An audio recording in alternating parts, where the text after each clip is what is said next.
What are the 5 reasons that you won't give up when life catches you on the blind side? When the messenger of misery visits you, what are you going to do? What will keep you in the game when life knocks you to the canvas?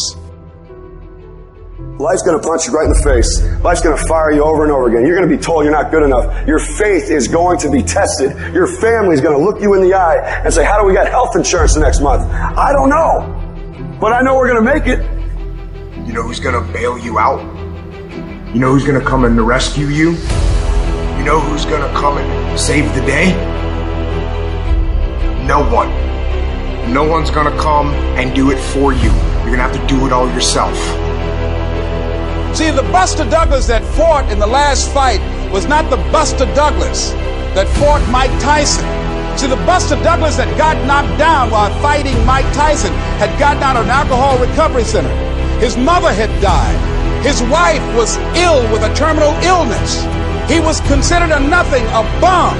So when he got knocked down, Buster Douglas had a reason to get back up because he said, I'm dedicating this fight to the memory of my mama. Life is hard, man. That's what it's about. Life is a challenge. If you don't work as hard as you can, if you don't sacrifice everything, if you don't get rejected and keep coming back for more, if you don't get your loyalty tested and your faith tested, you don't love that thing if you bail out. So if you fought through all that, that's love. So you've got to have some reasons that when life knocks you down, and it's going to. Hello, it's going to knock you down. When people disappoint you, and that's going to happen. When they betray you, and that's going to happen. When they lie to you, and that's going to happen. When they say, oh, you can count on me, and they won't show up, and that's going to happen. When you want to throw in the towel and give up yourself, and that's going to happen. When life collapses on you and catch you on the blind side, what reason can you remember that you can call on, that you can reach on, that can make you get back up? Find that reason. Because when life had knocked me down, I said, life, I'm doing this because I want to make my mama proud of me. I'm doing this because I want my children to have a better life than what I have. I'm doing this because all my life I've been told I'd be a loser, that I wouldn't make it. I'm doing this to make them a lie. I believe, like Frank Sinatra, he said the best revenge in life is massive success. I'm doing this so I can become massively successful. And with that kind of courage, with that kind of affirmation and reason to empower me, I got a saying that when life knocks you down, try and land on your back, because if you can look up, you can get up.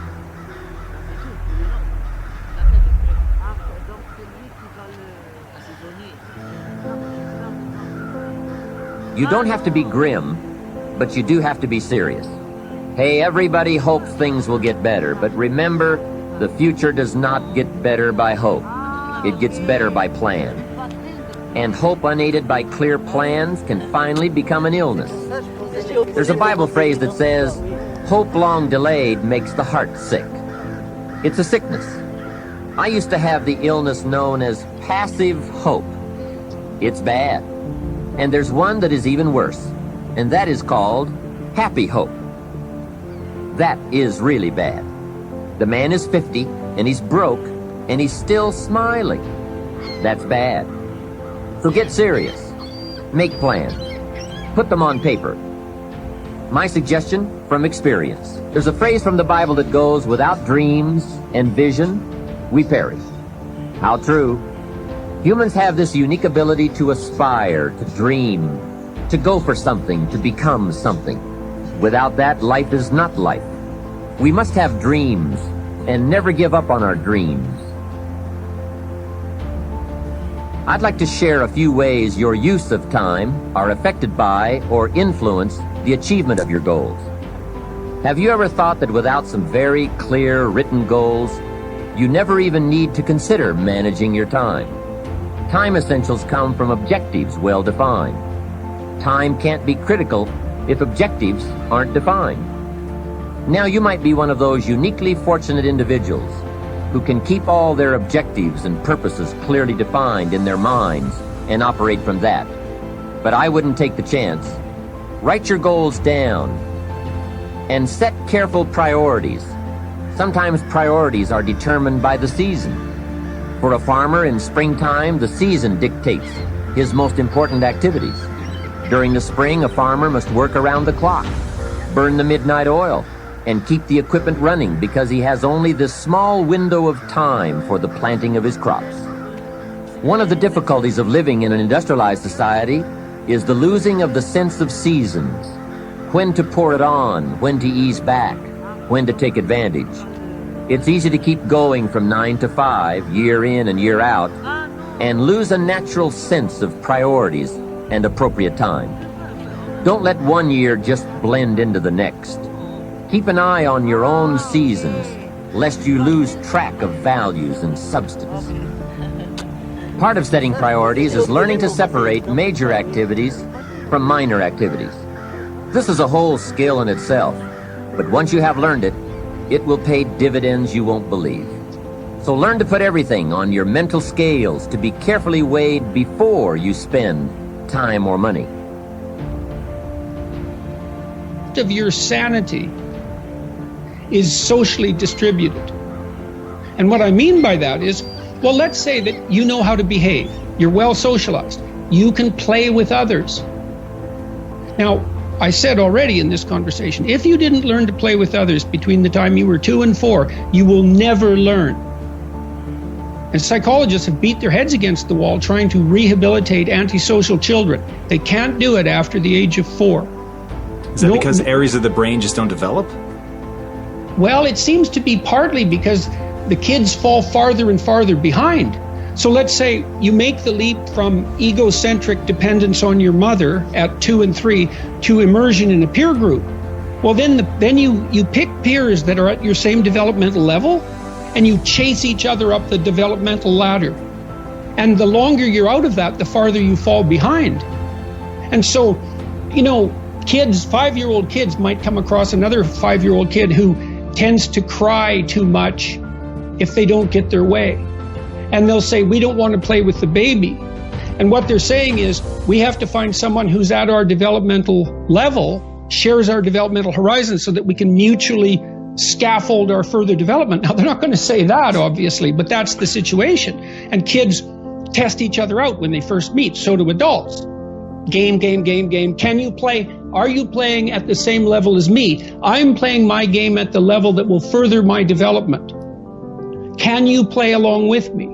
If not, well, maybe you're lower in status and I can pull you up as a mentor. Maybe you're higher in status and I can learn from you. But if you're a peer, we can play together.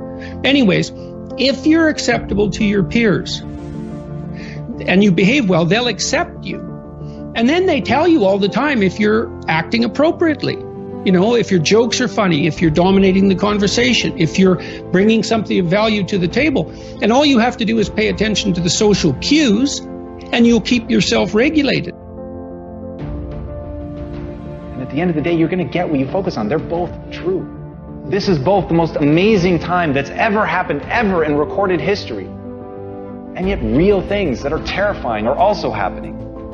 But where you put your energy, where you put your attention, where you put your focus, is going to determine what you see. And that is the most fascinating and the most important thing you have to understand about the way that your mind works. You get what you focus on. If you focus on the things that are bad, they will become real. They will become exaggerated. They will begin to monopolize your thoughts. You'll see them everywhere.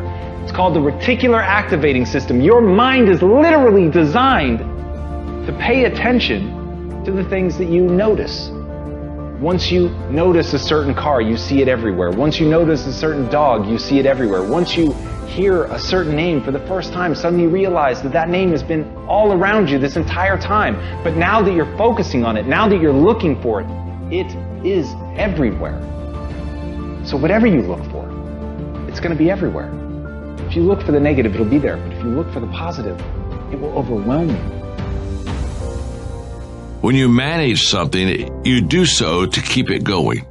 Well, you don't need to keep time going. You don't even need to watch it. You can be completely unaware of it. You can go to sleep. Doesn't matter. Time just continually moves. Doesn't need you. It doesn't need me. It just keeps moving. We don't need to do time management because there's nothing to manage. It's automatic. It continually moves. What we need to do is priority management. With the time that is continually slipping away from us, we need to manage our priorities to maximize the time we have. So don't manage your time, maximize your time. How? By doing the things that are the most important to do at that moment. Make every day your masterpiece.